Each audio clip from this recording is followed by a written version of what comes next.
Soit 9e promotion agent technique des eaux et forêts matricule 16 AT59. Aujourd'hui, je prends parole devant vous. Vous qui accusez notre camarade et collègue d'avoir braqué à Douala. Je vous dis que c'est avec raison, c'est vrai et c'est bien. Si vous savez ce qu'on vit ici dans cette école qu'ils appellent ENEF, ce qu'ils appellent ENEF, si vous savez ce qu'on vit, le Milfof a plus d'âge, est l'un des ministères les plus riches au Cameroun. Comment se fait-il que donner le matricule à 65 personnes, 65 personnes, ils sont incapables de prendre les gars une fois en charge.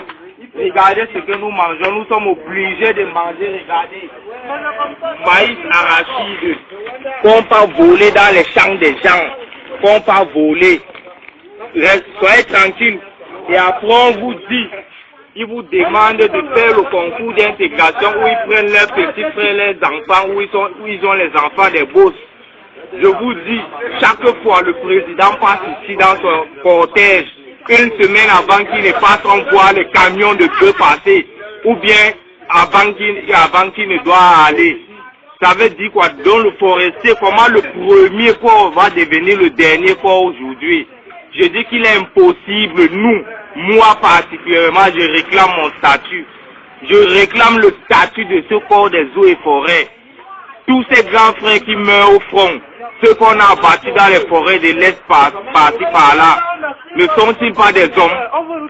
Pourquoi est-ce que les eaux et forêts, si vous réussissez à employer près de 1800 élèves gendarmes, c'est pourquoi ce n'est pas bien?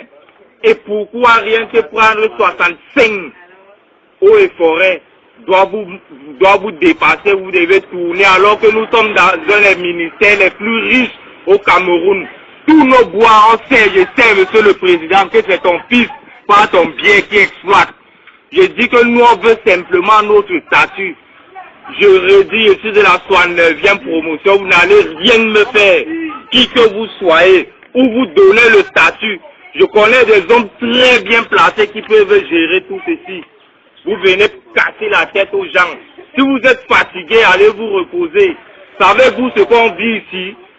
Savez-vous, moins, imaginez que j'ai au village en congé, ma famille me voit comme ça.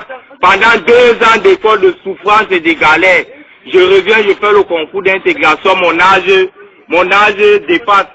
Je vais repartir devant mes frères au village, ils ne vont plus me voir avec la tenue. Qu'est-ce que je vais devenir à leurs yeux? Qu'est-ce que je serai? Je dis que ce frère Ngouya, qui a agi, qui a allé braquer avec cette arme, je vous dis que c'est une très bonne chose et ça ne fait que commencer. Monsieur le Président, sachez que vous passez chaque fois ici devant nous. Et je ne suis pas le seul enragé.